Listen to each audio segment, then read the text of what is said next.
Welcome to the Surviving BPD Relationship Breakup Podcast. If someone in your life has BPD, you know how difficult it can be, and you need to learn how to heal from those toxic relationships. And that's where this show comes in. Expert education, expert knowledge, expert insight, and delivered with compassion and empathy. With your host, counselor and trauma recovery coach, AJ Mahari. To purchase and book sessions with AJ, go to ajmahari.ca. Now your host, AJ Mahari.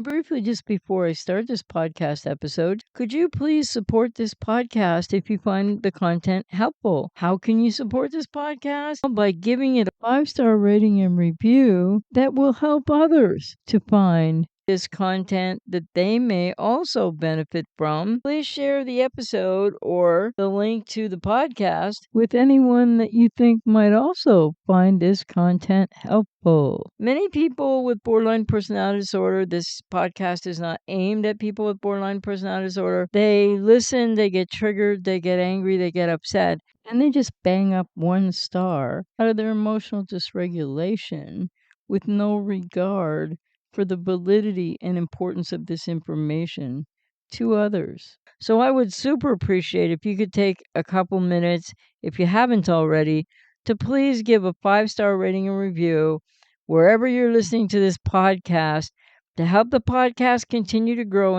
to reach more and more people like yourself who might really benefit from the content. And now, let's get into today's episode. In this episode, I'm going to be talking about the truth and the dynamics and the devastation about BPD sudden monkey branching discards.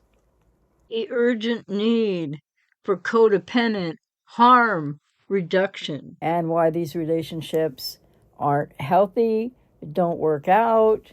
And let me just start with a little bit of an introduction first, in which I wanted to just make a few points known. Many people may already know this, but many people are new to this, and many people just, maybe something happened with your borderline yesterday, and so you don't really know what is going on yet. So many people associate monkey branching specifically with borderline personality disorder. Is that accurate? Does that make sense? The term itself and what it means, monkey branching, is not a clinical term, and it's not a clinical diagnosis of any sort whatsoever, and it's not listed as a trait or a core dynamic, really, or anything like that in the DSM-5. So just to make that clear, it's really colloquial. It's really a slang term that somebody coined somewhere to describe their experience. Likely might have been somebody with BPD that they were with, but when you just get that sudden discard, or maybe not so sudden, maybe it's stages, but you don't realize, and then suddenly they're gone and they're with someone else, and already, the second they're gone, and that's what we consider to be monkey branching. But remember, it's not a clinical term or a borderline personality disorder specific descriptor. Here's just a brief breakdown on why this association of monkey branching and BPD exists, that to note that it has limitations as well. So why monkey branching is associated with borderline personality disorder? Well, it has a lot to do with people with BPD fearing abandonment and fearing being alone. But hey, so do a lot of people with codependency fear abandonment and fear being alone. So is it impossible that some people with codependency, maybe after they've been monkey branched, discarded, that you might monkey branch, and that might, well, it's not really cheating, is it? So is that monkey branching, or is that, as they say, rebounding? But see, people with BPD don't really rebound, but maybe codependents do. Have you experienced that? I've had a lot of clients that really do get involved with someone else really quickly because they don't know what to do with themselves or their pain. And many realize, this isn't a good idea, but they might continue seeing someone just because They don't know how to be alone either. And the reasons why there's an overlap of fear of abandonment and fear of being alone for people with BPD and codependency doesn't make them essentially the same woundedness in and from childhood. So people with BPD often experience this intense fear of being alone, which is maybe more intense than most codependents who experience the same thing. Hard to measure. And it will drive them to secure a new relationship or a new branch, right? That object other representation of some, perfect parent never had again, starting all over like they started with someone else, like they started with you. So that new branch, they'll secure that before they let go of you, the quote, soon to be or now old branch. And no longer object representation of perfect good parent like you were in idealization, because now you've been devalued and discarded, and now you're the object representation of bad wounding parent. And people with BPD often will relate to you that way. They treat you that way. They do this. They don't even consciously know that they're at all relating to you as they will the next person, like you're a parent of theirs. Can be very unconscious. And people with BPD are trying to avoid the pain of the void and the emptiness inside because they don't have a container of self. Also, it helps people with BPD with emotion regulation. A new partner is often used to manage the intense emotional instability and black and white thinking that characterizes BPD. And so they may rapidly idealize this new person because they've split and devalued you. So that helps them to escape all the things they believe are your fault, but all the things they're re-experiencing from their childhood and from a wounding parent, etc., that they don't consciously know that what they start experiencing in relationships and what leads to these, BPD relationship breakups and why they're impossible and why they really won't last and why they're not healthy. A lot of people with BPD do not understand that what they're feeling inside every time they're triggered to emotional dysregulation isn't really about you, or it's minimally something to do with the dynamic maybe with you, but not your fault. But it's about their past coming into the here and now dissociatively. And many of them do not know this consciously. So they can rapidly idealize a new person to get out of the current relationship because they're blaming you even though it's not your fault. And the relationship that you were in with them might now to them feel boring or unsafe. I have so many clients that mention how many people with BPD untreated have said to them, exes of theirs now, I just don't feel safe with you. And then and that doesn't make any sense because you haven't done anything to them. So this lack of closure and these sudden discards, the behavior is often recognized by a rapid, cold, or sudden ending of a relationship, the discard, once the new relationship is securely in place for people with borderline personality disorder. So limitations to the association of monkey branching specifically to BPD. Now, it is associated with BPD, but like I said, in not a clinical way, but I recognize it sort of as such in a sense. But it's sort of like just this slang, kind of like how people conceptualize their experience and what's happened to them with a BPD relationship breakup, or more to the point, a sudden discard. Or a discard that feels very sudden, even though these discards will have red flags to them, but many people don't recognize the red flags in the relationship. So the number one thing I really just need to say here, and we're going to jump into the meat of this episode, is that not all people with BPD monkey branch, and not all people with BPD cheat. And there is a difference between cheating and monkey branching.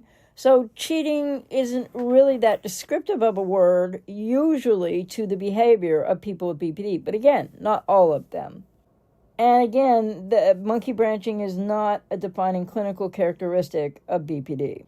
And monkey branching is not exclusive to BPD. It is a rather, more growing common toxic behavior seen in individuals with either other cluster B disorders, like narcissistic personality disorder or histrionic personality disorder, I don't think this really applies to psychopaths. And by the way, I heard some misinformation the other day, as I often do from many sources of coachies. I just want to let you know, if you've ever heard someone out there say that dissociative identity disorder is often a cause of monkey branching or whatever. I'm not getting into that right now, but just to say, the person said that they thought that dissociative identity disorder, formerly known as multiple personality disorder, was a cluster B personality disorder, which is incorrect.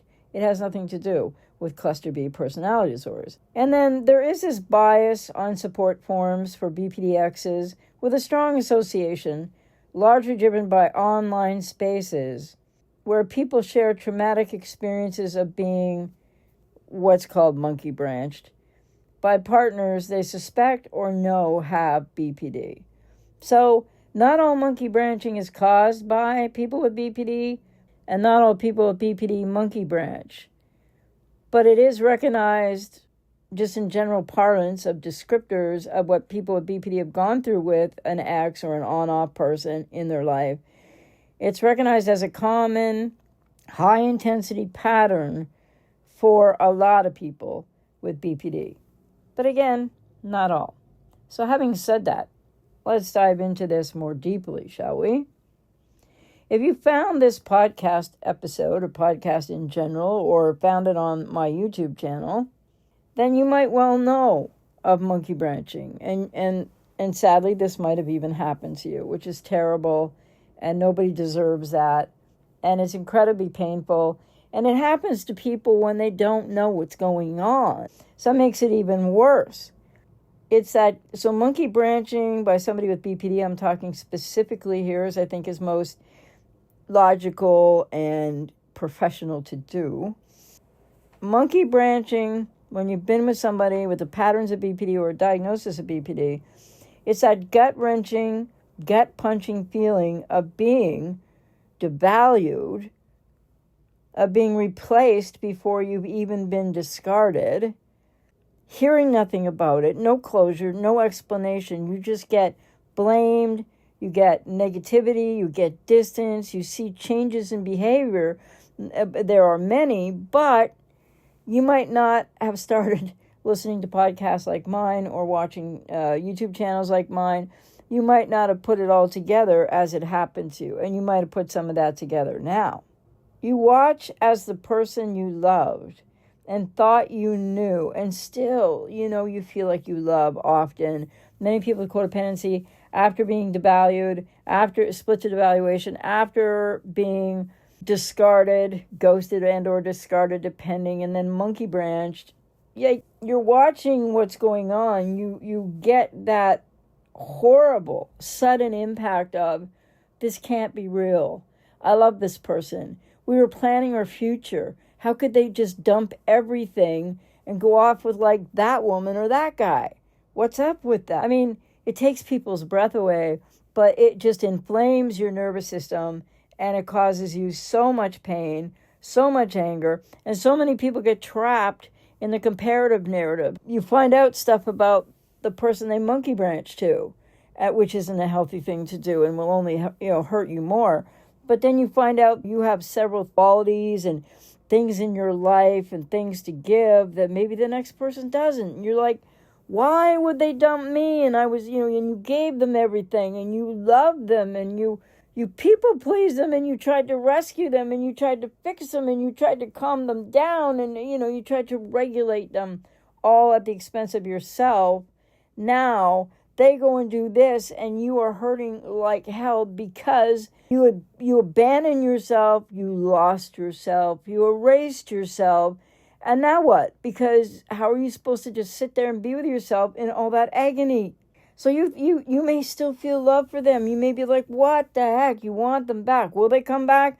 Will they dump that person and come back to me? Which, by the way, if you've been suddenly discarded in a monkey branch, you really need to reach out. I'm out here to work with you if I resonate with you. You really don't want them back.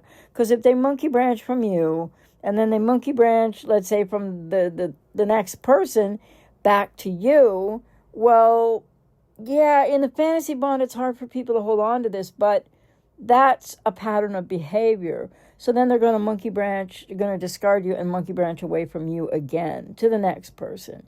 Then will they come back to you before the next person or go to another person and then still want to come back to you if you still have that door open? Believe me, as much pain as you're in right now, you don't need that. That's not the way to go with this. You need to work toward no contact, and you need to get into professional help, which I offer, and be careful who you choose out there, because you don't need any re-traumatization of misinformation from so many coachies out there. So it's gut-wrenching, gut-punching, and you're watching as this person you loved is just gone. And you thought you knew them. You may still think you do, but you never did, which is really another big piece of this pain, and what you need to learn. And many people know this now, but many people are on this journey in a like new and more immediate way as well. You're watching, and this person that you thought you knew and loved suddenly and seamlessly, right? Seamlessly. Don't say that fast 3 times in a row. Shifts their affection, their loyalty, their attention, and their, quote, apparent love, unquote, to someone new. They don't leave the old branch, meaning you, until they have a firm, tight grip on a new branch, meaning the next person, and you're left just falling in agony emotionally and confused often and not knowing what happened there at the time, with no one to catch you. And I guess part of what I do out here is catch people that are in that place. The sudden shock of it all, you don't understand it yet. Maybe you've watched some stuff, but it's confusing. I'm out here to help you to really understand it, and then to really understand a process of how you can heal and recover from this, but also how do you cope with it in the meantime as you're in that level of pain and confusion and cognitive dissonance and rumination, etc. So if you're one of the people, a man or a woman, who's experienced this with a person with BPD, if you're a man with a woman, or if you're a woman with a man, or for lesbians and gay people, same-sex people, you're not imagining it. And the pain and confusion and anger you feel are not only valid, they're a logical human response to a pattern of behavior that is both deeply destructive and, in the context of specific pathology, namely borderline personality disorder, is sadly often very predictable. But people don't know that when they're in these relationships, because most people don't start looking at what is BPD, what happened here, what's going on, until something like this happens, a ghosting, a relationship breakup, or a sudden discard. With all that future planning and a sudden discard, what's up with that? It hits hard, and it isn't understandable until people start seeking information and help. And be careful about information out there. There's a lot that's wildly incorrect. You need to be very careful. So I'm not here to relitigate your pain, because so many people right now, you might find this, you might be in agony, or maybe you're a little bit past it, but still in a lot of pain. Maybe still need to reach out. I'm out here, if I resonate with you, to work with you to help you heal. And I'm not here to tell you to just, quote, get over it, unquote, or to spout clinical jargon at you. I'm here to connect the dots.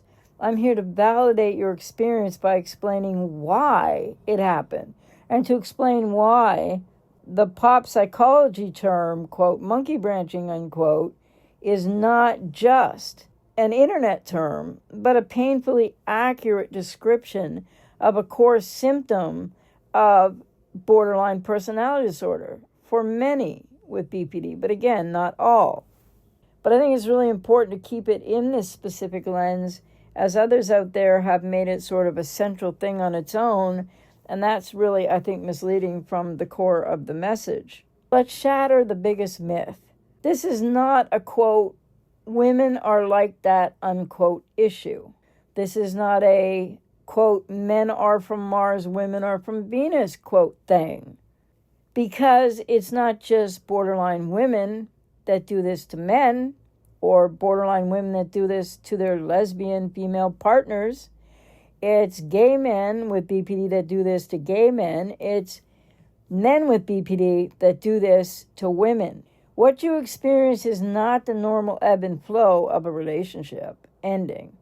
This is something else entirely. And it is more specific to borderline personality disorder, or in a way, sometimes people with NPD, than it is to the common general public of how some people, like in other types of relationships, cheat.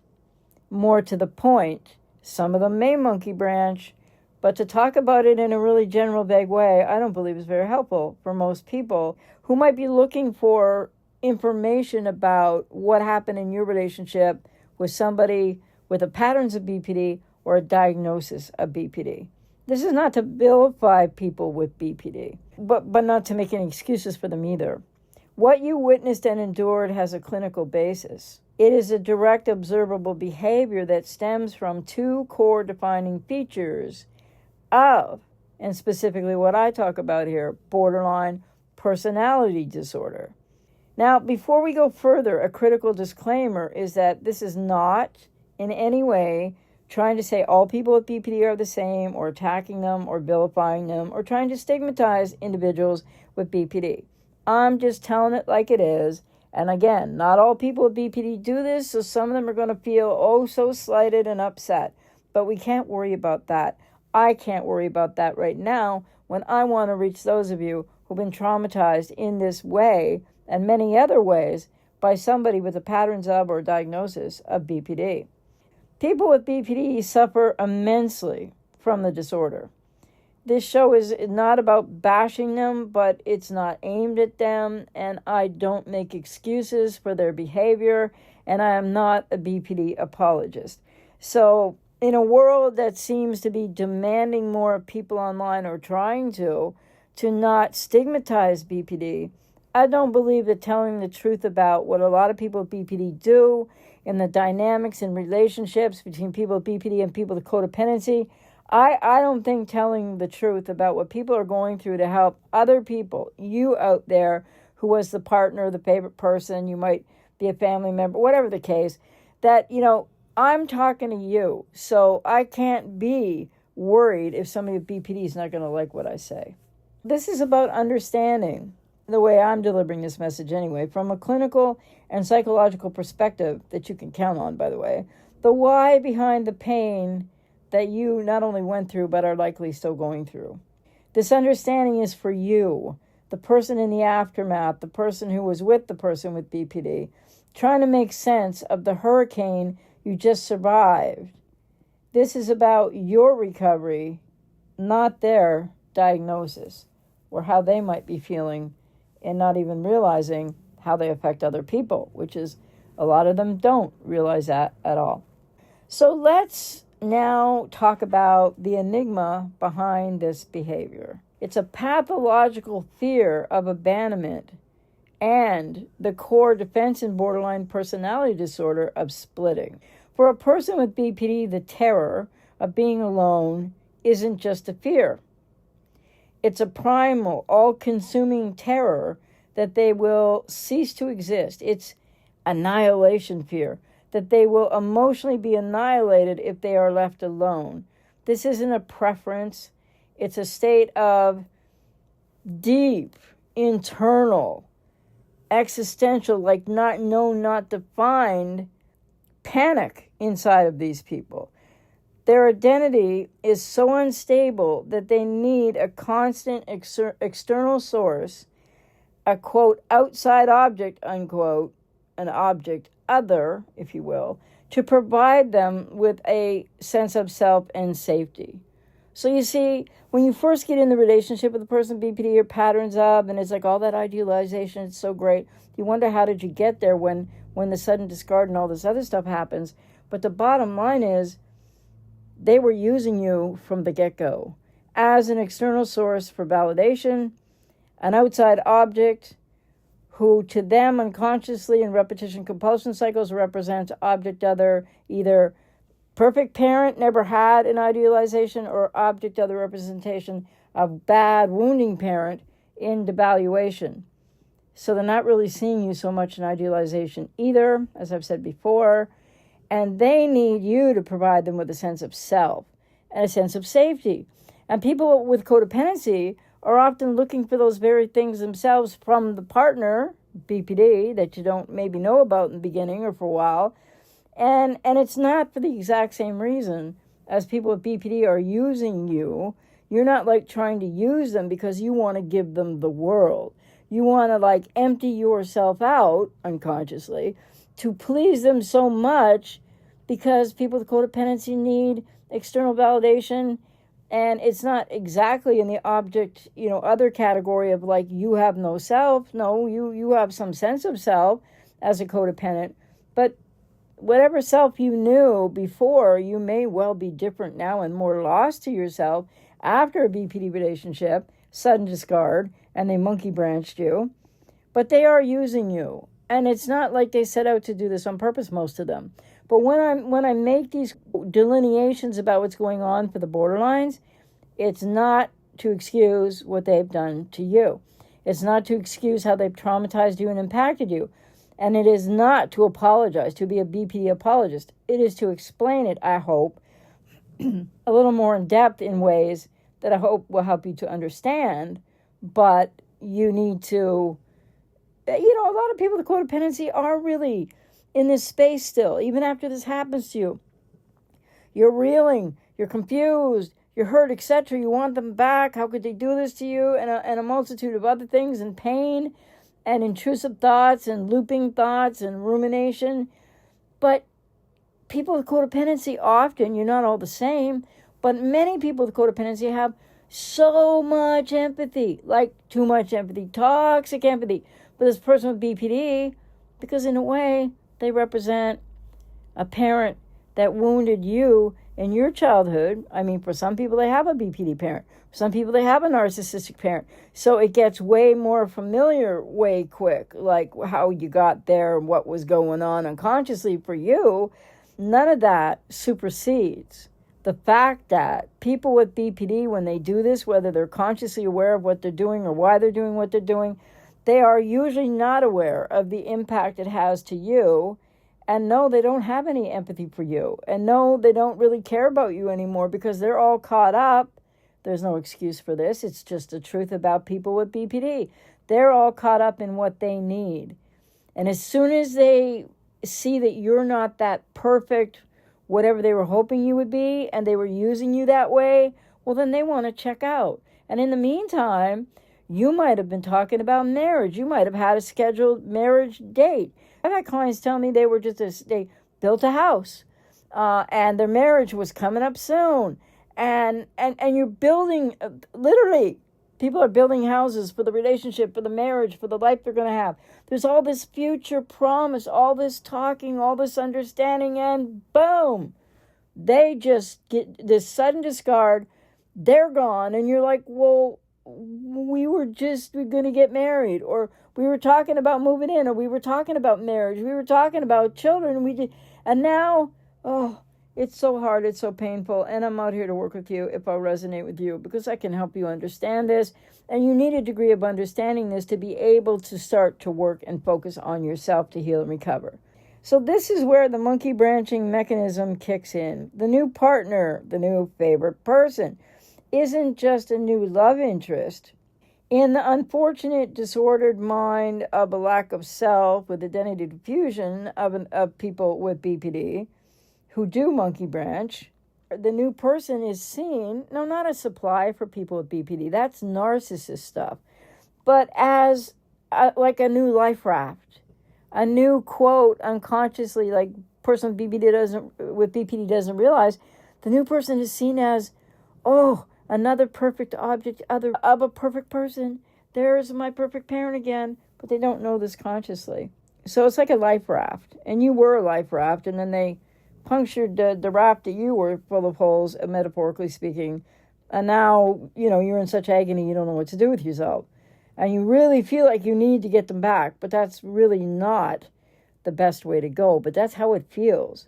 And crucial to this cycle in the defense mechanism of splitting in a person with borderline personality disorder, this is the black and white thinking that defines the world of someone with BPD. you're either all good or you're all bad, and there's no middle. And every rupture in the relationship prior to the sudden discard of the monkey branching, every rupture was similar, only not as final or potentially final as that sudden discard, that major split to devaluation and sudden discard.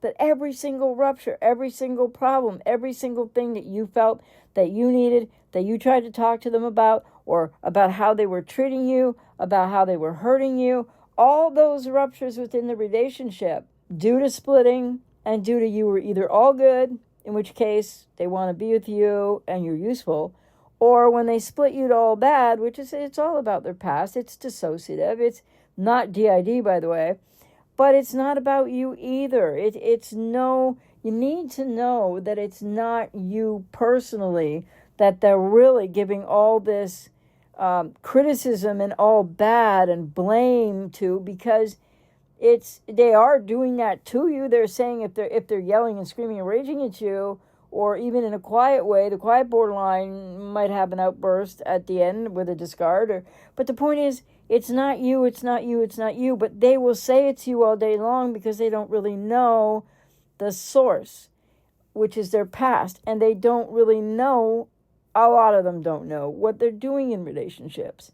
And by that I mean, yes, they know as, quote, the intelligent adult part of self, which isn't really whole or anything, but that emotionally arrested child part inside of people with BPD, that lost self, that BPD fragmentation that's in shards of pieces that aren't related to each other, no self-coherence, no self-understanding, means they have no understanding of you either.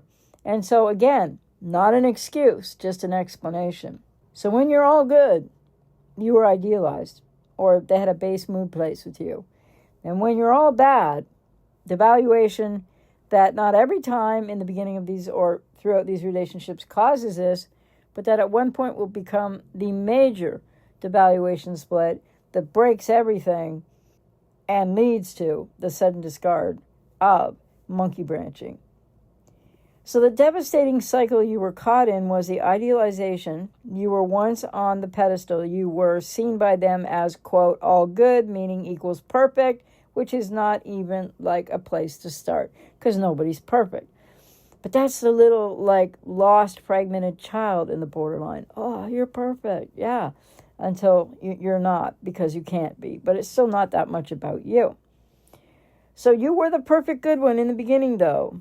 You were the branch. Even if maybe you were the first relationship and they didn't monkey branch, you still were a branch, an external source of their validation, their life raft, and they were using you as such. Then trigger and devaluation of BPD. Something often minor triggered their fear. Minor, major, doesn't matter, and it's not your fault. And it's not that you said the wrong thing. It's the way they interpreted what you said more often than not, and how they can't handle the trigger and the emotional dysregulation of if you said A or B or C or D. And it wouldn't have been different if you'd have said it in a better way. And if you'd have just only done this and only, this is part of what drives people in a lot of pain, crazy after these situations and these sudden discards. You were tired, likely, in many Jade conversations and borderline-induced conversations. And I have videos on those on the channel and some of the things in the podcast here too. And so maybe you were tired one day and you weren't 100%, present. You failed to read their mind, in other words, because people with BPD really expect you to read their mind, much like parents, healthy parents, will anticipate a very young child's need. That's what they're expecting you to do all the time. And in their mind, you become all bad, the source of their pain, and the devaluation is instant. And it can happen over and over again, right? Those are ruptures in the relationship that never get solved or have no closure either. But it can happen like a major devaluation split instantly that sets off this whole chain of what they're doing, which, like I said, they leave signs, they give you signs, but most people at that point aren't aware of who they're dealing with and what's going on. And you really believe this person is the person that you think you know and that you love when they're not really. So the branch swing, this is the part you felt but didn't see coming. While you are still the primary partner, the old branch, sorry for that, I don't mean that in any derogatory way to people, they have consciously or not already started the search for a new source, not of supply, but of validation, and that can be a life raft and that can provide them safety. The quote monkey branch is what that becomes. This new person is the new all good object. It's almost sort of like a grooming, but that's more of a narcissistic thing. People with codependency, whether mild, moderate, or severe, you might have not realized, but you have this voracious emotional hunger to be seen and to be heard from your childhood woundedness, that when you get idealized by one of these people and they're gorgeous and everything else that you want, it really does kind of make it impossible for you to not end up having to go through what comes after all of that, unfortunately. The switch. The new good person, the life raft, the all good, perfect person now, they've secured that person. They are feeling very confident that that person now is really wanting them, and that's what they need. Someone that's going to be there for them, as if you weren't, right? But now they'll believe this about the next person, although they don't believe it about you. And that's devastating. And it's not accurate. It's their misunderstandings and their unconscious repetition compulsion cycles that are driven by their trauma, their lack of self, their inability to actually relate to people in any lasting, adult, consistent, congruent way. They don't have a self. They don't have self-coherence. They don't know really where they end and you begin, because the object other relating. And it's not just that they lack object consciency. That's a big piece too. But there's way more to it than that. So then the devaluation of you is complete. And with their new life raft firmly in hand, they swing from you to them. And the old branch, which that's what you become, you're dropped in a heartbeat. And it's so shocking. It's not a simple matter of cheating or, quote, a grass is greener scenario, unquote. It's a desperate fear-based survival strategy for people with BPD. For you, the victim, and you are being victimized at the time they do this to you, for sure, it feels like a shocking, brutal betrayal. It is a shocking, brutal betrayal that erases the history that you had, but like not for you, but yeah, they've kind of erased it in their mind and they're on to the next thing because they are ego fragmented and disjointed individuals. They do not hold things constant. They hold all good things and then they get replaced in a sense by all bad things. So that's kind of what happens with a lot of people with BPD. For a person with BPD, it's a frantic subconscious attempt to avoid the catastrophic, intolerable, annihilating feeling of emptiness and fear that comes from being alone for even a second. But that does not justify what they do. Maybe often unconsciously, it doesn't justify the impact and the way they traumatize and hurt other people that they're often not aware about, or to be honest, when they're meeting their own needs and in their own kind of like pathological way, they don't care. But they often don't know how they're impacting you. But that doesn't excuse that they're traumatizing you. And so there's no way I'm trying to excuse their behavior at all. It's not about blame. It's about explanation, what I'm differentiating here.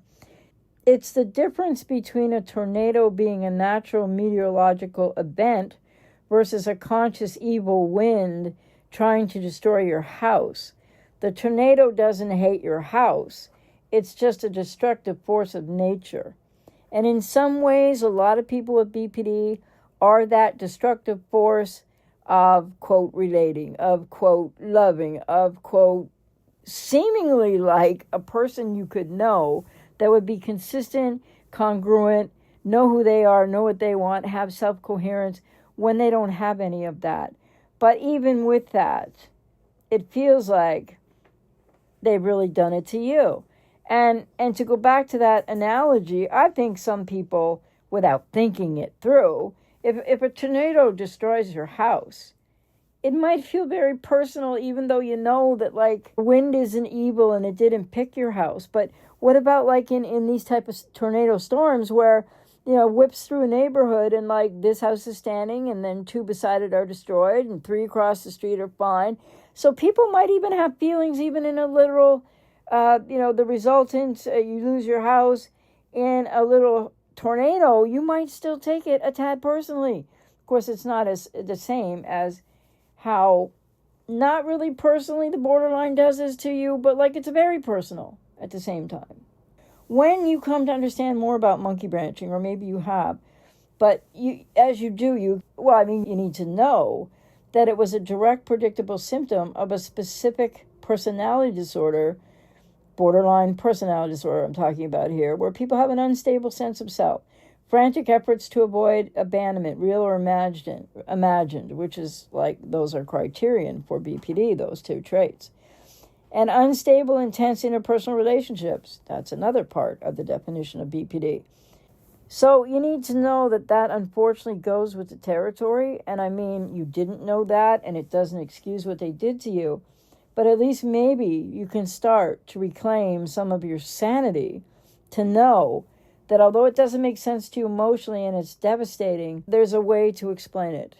And I can help do that much more in one-to-one sessions, and I'm out here to work with you if I resonate with you.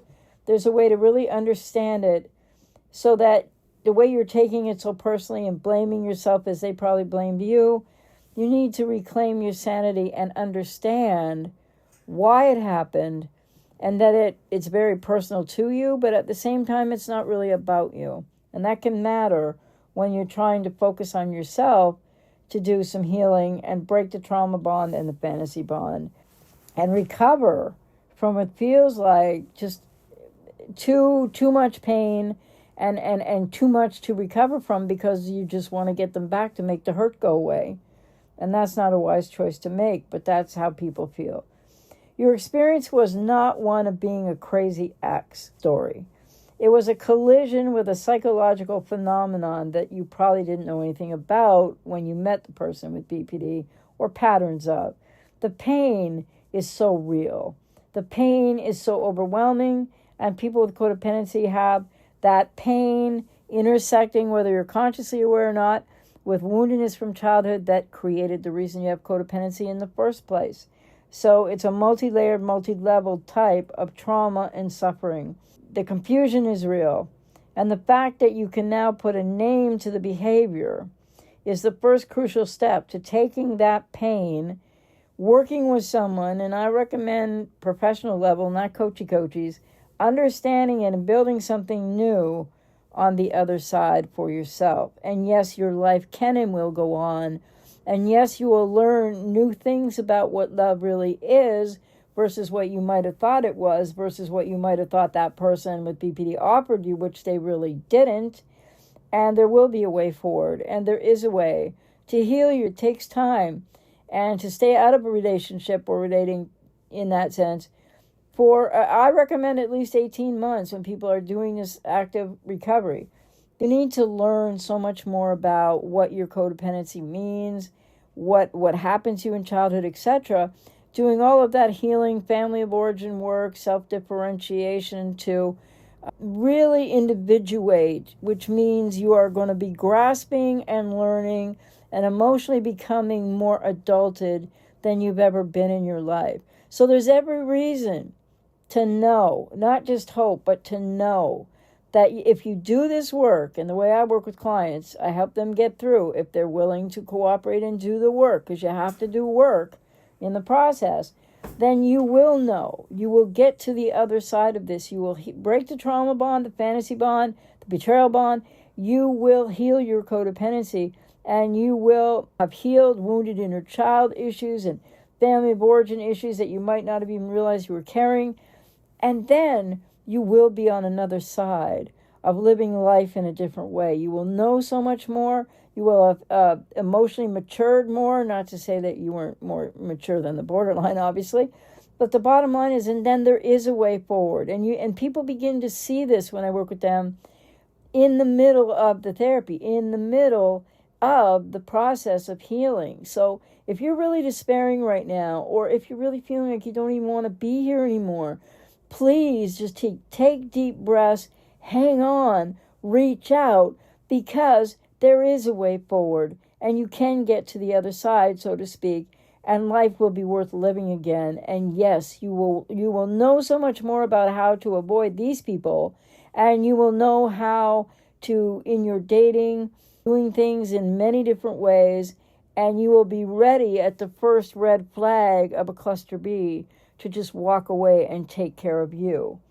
It's a process of learning more about yourself, creating a healthier and more functional relationship to and with yourself first, and then being ready and able to go out there and take care of yourself with boundaries, without rescuing, having healed all the codependent aspects of how you got into that relationship and what you need to take responsibility for so you can heal and grow and build yourself, not build your life back, build your life better than it ever was, especially emotionally and in relating and dating and moving forward to a healthy relationship.